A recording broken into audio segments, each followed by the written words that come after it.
지난 주간에 어떤 기사 가운데 이런 기사가 있었어요. 먼저 조금 소개하고 말씀을 시작하도록 하겠습니다. 제목은 이렇습니다. 세상을 바꾸는 체인지메이커. 오늘 설교 주제가 체인지메이커, 카피한 거예요. 기사를 눈에 띄어서 마음에 들었어요. 어디에 나왔던 기사인가? 세계 경제 잡지 포춘지에 나왔습니다. 피 한 방울로 의료 산업의 새 길을 열다. 여성 스티브 잡스, 테라노스의 창업자 겸 체교 경영자 엘리자베스 홈스, 단숨에 포브스 선정 세계 110위 기호 후보에 든다. 이런 내용. 30살밖에 안 됐어요. 거기다 미모까지. 한 가지 게 뭐야? 좀 구체적으로 이분이 그 연구 결과가 왜 대박이 났는지를 좀 설명드릴게요. 지난 그 9월 8일 세계 최대의 그 스타트업 컨퍼런스가 샌프란시스코에서 열렸는데, 그 스타트업이라고 하는 것은 초기 벤처 기업가들을 위한 컨퍼런스예요. 스타트업이라는 거. 테크플런치 샌프란시스코 2014 이런 주제가 있었어요. 그때 이런 이야기 내용이 있었다고. 실제 이 회사의 그 연구원이 무대에 등장해서 사회자의 피를 그 자리에서 채취를 했대요. 왜 여기다가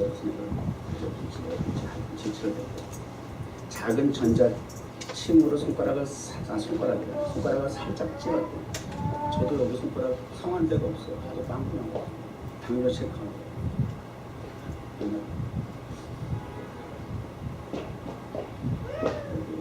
해가지고 피를 한 방울 탁 빼가지고 오른쪽에 보이는 저 아주 정말 조그만 0.5인치 높이의 초소형 유리관이라고 피 한 방울 이렇게 떨어뜨린 거예요.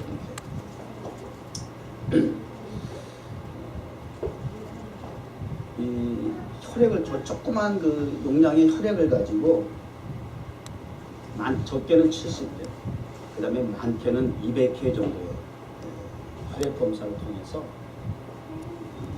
가지가지 병들을 예방도 할 수 있고 치료도 할 수 있고 계속 연구할 수 있고 결과도 얻을 수 있고, 그것도 장시간이 아닌 단시간이에요.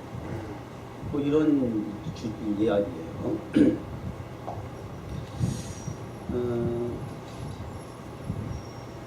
미국에 이런 시스템을 도입을 해서 의료 보호 개혁이 일어나면 연간 2천억 달러 정도가 의료 비용의 감소가 옵니다.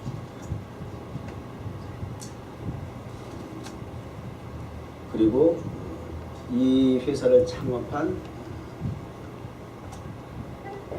테라노스라고 하는 회사를 창업했는데 그 자산 가치가 피 한 방울 뽑는 걸로 자산 가치가 거의 뭐 100억 달러, 90억 달러, 100억 달러. 저는 이런 기사를 볼 때 우리 교회도 한솔 진영이라는 철순 진아 박사 비슷한 거죠. 그냥 기죽지 마. 엘리자베스 홈스하고 진아가 비슷해서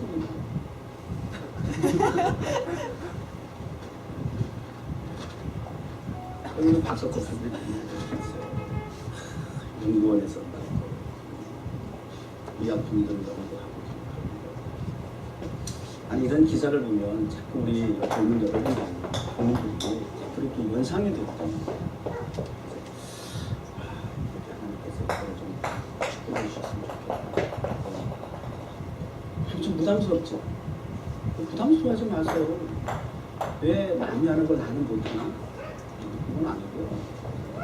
자꾸 이런 기대와 꿈과 비전을 가지고 자꾸 그 열정을 키운다는 것은 도전을 받고 자극이 된다는 것은 중요해요. 결과를 떠나서 그 과정 속에 이런 도전과 자극은 굉장히 중요한 어떤 결과물을 얻기 위한 동력이 돼요. 모자라면 이제 모자란 사람들은 거기서 괜히 뭐 상대적인 그 박탈감 뭐 이래가지고 괜히 저하되고 그러면 안 돼요. 그래서 그런 자세를 가지고 있죠. 거기 그 대표 이사로 이제 뭐 쟁쟁한 사람들은 많이 그 회사 이사를 했는데 그 중에 헨리 키신저라는 옛날에 유명한 정치인이 있어요. 그분이 이런 얘기를 해요. 인터뷰에서 그녀의 강력한 결단력과 엄청난 지적 능력이 나를 유약한 회의주의자에서 열성적 지적자로 바꾸었다. 나를 바꾸었다. 홈스의 목표는 의료비를 획기적으로 낮추고 제3세계 사람들을 돕는 것이다. 그리고 그녀에게 있어서의 일은 돈이 모티베이션, 동기부여가 아니라 동인이 아니라 그런 얘기를 했다는 거예요. 또 실제적으로 홈스 자신이 목표하는 것이 USA 투데이에서 이렇게 얘기를 했잖아요. 내가 뭘 하며 살고 싶은지를 깨닫는 순간 모든 게 쉬워졌다. 이렇게 의미가 있잖아요. 여러분 따라서 모든 그 밖에 다른 변화도 다르지 않고 그녀의 그 위대한 창업 정신 또 그 시작은 결과적으로 뭐 그들의 표현대로 하면 신념이라고 할 수 있고 내가 무엇을 하는 것이 내가 무엇을 할 수 있는 것이 내가 무엇을 위해 살아가야 하는 것이 깨달아지는 순간 이것이 삶의 의미가 되고 목적이 되고 또 그 목표를 이루어 나가는 동인이 된다. 사명감 이거 아니에요. 크리스천인지는 모르겠지만 세상 사람들도 적어도 이런 수준의 차원을 가지고 인생을 살아간다고 할 때에 그리스도인들은 더 높은 가치를 추구해야죠.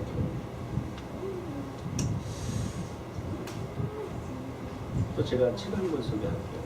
세상을 바꿔라. 굉장히 도전적인 주제예요. 세상을 바꿔라. 탁 타이틀이 써있어요. 그리고 그 옆에 어떻게 바꾸느냐 그거겠죠. 예수의 심장이라. 다섯 분, 네 분 목사님과 한 분 이랜드 김성수 회장인가 그분이 이제 쓴 글이에요. 그 중에 이제 그 누굽니까 그 불의 마을의 김진홍 목사님, 김진홍 목사님이 어렸을 때 그 교회 옛날에 추운 겨울 되면 이렇게 난로에 불을 때우는 거를 자기가 담당해서 했잖아요. 그 김진홍 목사님. 그래서 어린 시절에 시골 교회에서 이렇게 추울 때 겨울에 화로에다가 나무 집어넣고 뭐 이렇게 불을 때는 일을 자기가 책임을 맡아서 했는데 예배자님들이 가가지고 막 어린 나이에 그러면서 교회 안에서 그런 일을 하면서 이런 꿈을 키웠다는 거예요. 하나님 내가 지금 이렇게 난로에 불을 때우는 일을 하듯이 앞으로 커서는 제가 이 전 세계에 성령의 불을 때우는 일을 하게 해주세요. 이렇게 야무지잖아. 이게 아무나 이런 생각하는 건 아니겠지만 그렇게 생각한다는 게 보통 야무진 게 아니잖아요. 일의 결과가 중요한 것이 아니라 중요하지 않다고 하는 것도 아니고 1차적인 목표가 아니라는 것도 아니지만 그래도 이런 꿈을 가지고 있다는 자체가 얼마나 소중해. 여러분 우리 이런 얘기들은 좀 부끄러울 줄 알아요. 하나님의 말씀을 때마다 들으면서 이런 좀 열정과 불을 가지고 뭔가 좀 목표를 가지고 있는 그런 좀 도전이 되었으면 좋겠어요. 그 뒤로 이제 커가지고 뭐 성장해가 청년돼가지고 사회 부조리를 보면서 막 굉장히 이제 그 불의에 대한 돈을 대해서 이제 못 참고 그러다가 이제 뭐 위장 무슨 뭐 취업을 해가지고 그래서 그 사회 운동을 많이 했어요. 근데 또 그 우연찮게 또 그 자기가 또 하던 일이 뭐 화로에다 불을 때우는 또 그런 또 공장에 들어가서 또 일을 했다는 거예요. 자기는 어렸을 때 그 교회 안에서 꾸었던 그 꿈을 잊어버리고 있었는데 어느덧 젊어서 커서 청년이 되어가지고 직장을 가졌는데 그런 일을 또 하더라는 거예요. 그래서 옛날 그 어렸을 때 가졌던 그 꿈이 또 생각이 나더라는 거예요. 그리고 나서 이후에 목사님 되셔서 정말 아니야 둘의 마을을 세우셔서 적어도 전 세계까지는 아니지만 그 한국 교회 또 시골 농촌 이런 빈민 지역에 가서 하나님의 말씀으로 성령으로 불을 지피는 따뜻하게 하는 그런 농촌 또 도시 빈민 사역을 주도하셨고 이런 우리 한국 교회 어르신이죠. 그 다음에 누구신가? 김동호 목사님, 또 한국 생각하는 김동호 목사님이십니다. 그분은 그 물질 관리에 대한 부분을 이렇게 소개하셨어요. 근데 기억나는 딱 이제 들어오는 부분이 자기 아들이 아빠의 목사님, 김동호 목사님 이러더라고요. 하루는 아빠 이제 아빠 연세 드셨으니까 앞으로 이제 늙어지시면 더 늙어지시면 아빠의 아들 덕을 보고 사시면 됩니다. 아들 덕을 보시고 사시면 됩니다.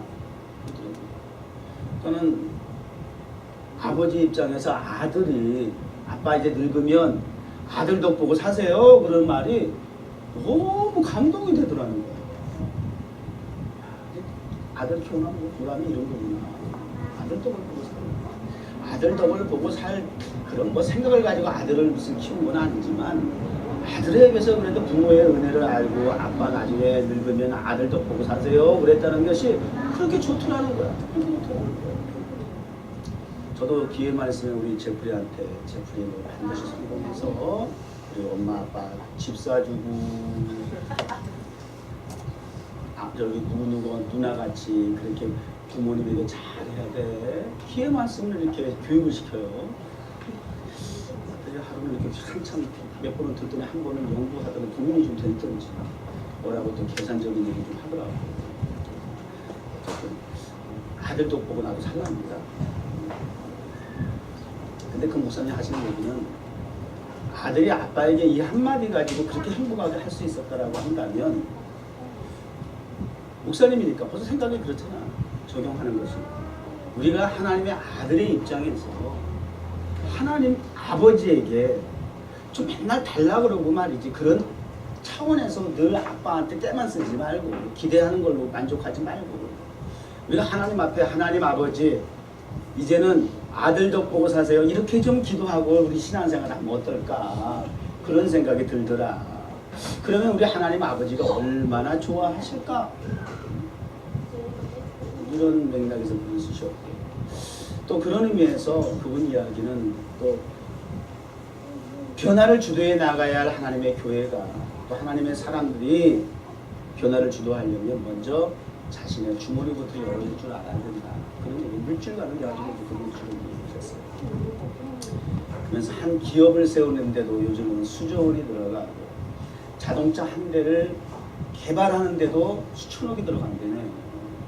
그렇게 엄청난 비용을 제품 생산에도 쏟아붓는다고 한다면 세상을 변화시키기 위해서 세우신 하나님의 몸된 교회, 유일한 하나님의 손의 소망이고 기대인 이 하나님의 교회가 세상을 변화시킨다고 하면서 비례해서 생각해 볼 때 얼마나 우리가 투자하고 있느냐. 그건 정확한 지적이에요. 정말 이렇게 세상에서도 물자에 투자하는 것도 이렇게 엄청나게 각 분야에서 투자가 이루어지는데 몸된 교회가 투자하고 있는 지금 투자하고 있는 방향성 이런 부분들에 대해서 한번 생각해 봐야 되지 않겠나 그런 주제이기로서 굉장히 감동입니다. 그 다음에 이대동 회장이라는 분이 이제 쓴 얘기는 당신이 하고 있는 일은 노동은 잡은 먹고 살기 위한 생계의 수단으로서가 아니라 하나님이 내게 맡겨주신 하나님의 나라와 의를 위한 목적과 수단을 위해서 쓰여지는 거룩한 사명이고 도구다. 이런 식으로 표현했어요. 직장의 사업장이 내가 추구하는 인생의 목표가 단순히 육체 만족과 충족을 위한 수준이 아니고 하나님이 내가 여러분 꾸준히 강조하는 말씀과 똑같은 일맥상통하는 거죠. 여러분에게 주신 그 달란트와 또 여러분의 지적인 능력과 그 손과 발이 움직여서 할 수 있는 그런 재주와 이런 내적인 또 탤런트, 은사 이런 것들이 단순히 나의 명예와 인기와 부귀영화를 위한 자원이 되기보다는 그러한 드러난 모습을 통해서 그 자체가 목표가 목적이 아니고 하나님의 거룩한 도구로서 의미 있는 복음의 확장을 위해서 하나님의 뜻을 실현하는 데 수단으로서 쓰여진다라고 하는 그런 차원에서 그분이 이제 그 회사를 운영한다 그런 얘기를 하는 거예요. 어제도 제가 토요일 날은 제가 뭘 하나 꼭 본다고요? 불명곡을 받는 거예요. 나오서 은혜를 많이 받아요. 꼭 주일날 설교할 말 건수가 하나씩 거기서 나오네. 그 윤영주 장모님이죠. 윤영주 포크 통기타 가수들 시리즈야. 전설들이 나와서 아 옛날에 내가 좋아했던 그 누구야 해바라기 윤영주 씨 그다음에 4월과 5월 이런 정말 진짜 노래 짱이거든. 명곡이지. 가을에 맞게 그냥 통기타 그 하는데 말이죠. 너무 좋았어요. 마지막에 이제 부활이 어제는 이겼어. 윤영주 씨. 근데 그 마지막 촬영 다 끝나고 이렇게 출연자끼리 이렇게 사진을 찍는 그 장면을 이제 마지막에 이렇게 삽입해서 넣더라고. 마지막에 이렇게 출연진이 이렇게 막 올라가는 화면 있잖아. 그러면서 잠깐 보여주는 거 있잖아. 마지막에 이렇게 끝나가지고 촬영 이제 출연진이 촬영하는 것을 컷이 올라왔는데 거기 윤영주 장로가 서 있다가 제가 사인하면 찍으세요 이러더라고. 사인하면 찍으세요. 그러니까 전부 다 쫙 출연진이 서 있는데 뭐라고 사인하냐면 기도합시다 이러더라고. 웃자고 한 얘기 같지만 장로님으로서 얼마나 그 전설의 그 무대에 있으면서 조금 정말 복음 전하고 싶은 마음이 있었겠어. 내가 알지. 근데 절제하다가 마지막에 자기가 장로로서 마지막에 전 출연진 있는 데서 농담 삼아 한 얘기지만 기도합시다. 이 사인을 둘 때까지 가만히 계세요.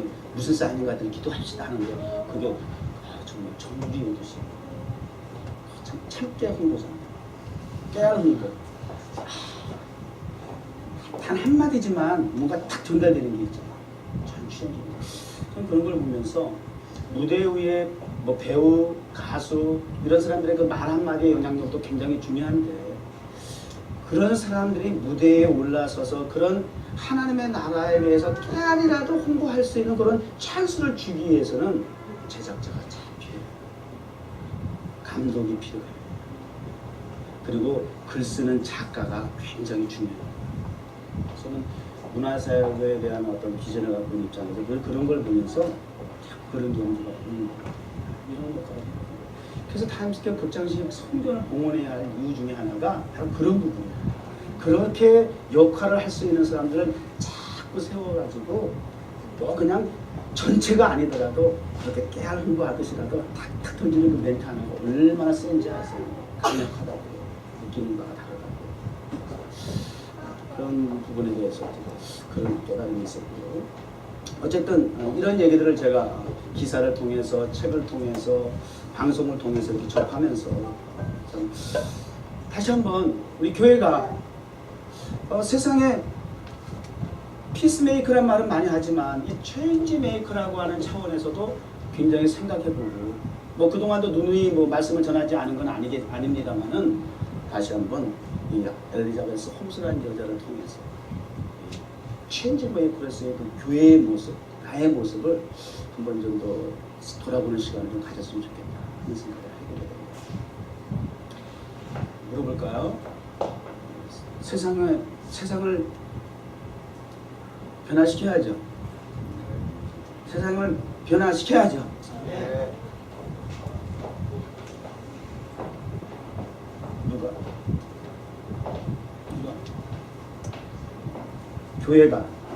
교회가 해야 좀 부담이 덜하지. 내가 뭐 이렇게 단도직게 내가 그러냐. 너무 웃기잖아. 내가 하면 남도 웃고 나도 좀 간지 좀 속 보이잖아. 내가라 그랬어? 말씀 시간에 책임 못 질 얘기하면 안 돼. 엄청난 거룩한 부담을 가져야 돼. 이제는 분명 내가, 난 딴 사람 몰라도 여기 있는 사람들은 이걸 내가 봤어. 내가라고 분명히 그랬어. 뉴욕 정원교회 이전에 내가라 그랬어. 세상을 변화시켜야 되는데요. 기회만 있으면 세상을 변화시켜야 하는 것이 교회라는 거예요. 나라는 거예요. 근데 세상은 고사하고 주변도 변화시키지 못하고 있는 현실. 아니, 더 나아가 나도 변화되지 못한 현실. 이건 어떻게 생각하십니까? 이건 어떻게 생각하세요? 저는 이 찬송이 생각이 나요. 참 어렸을 때 불렀던 찬송을 들어주소서 나의 주여 내 영의 소원을 살피소서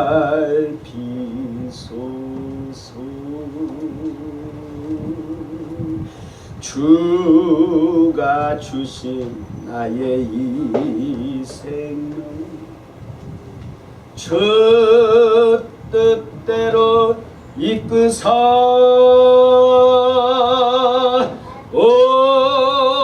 어두워진 이 세상에 한 빛 되게 하소서 썩어가는 이 세상에 소금 되게 하소서. 이거 많이 불렀었어요.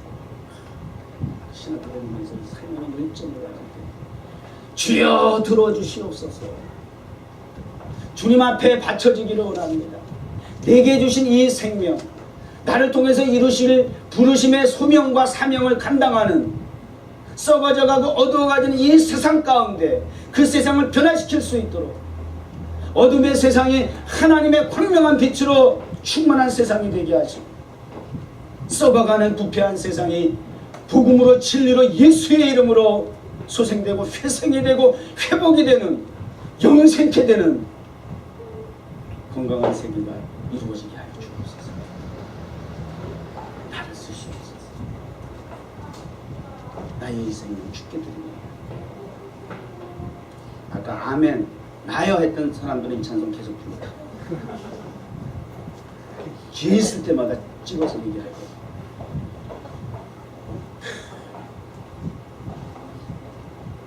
은혜는 내버서 소화하고 잘 적용해서 순종하고 감당하면 큰 대박나고 쉽지 않습니다. 그러나 그것을 허구하고 버텨나가고 외면하면 소음하고 은혜 안 받은 것만 못할 수도 있어요. 하나님은요 경배의 대상이죠. 그 경배의 가장 최고의 방법은 순종입니다. 따라서 하나님은 경배를 입으로만 찬양으로만 받으시는 것이 아니고 이게 작은이라도 순종하는 걸 통해서 더 경배가 있습니다.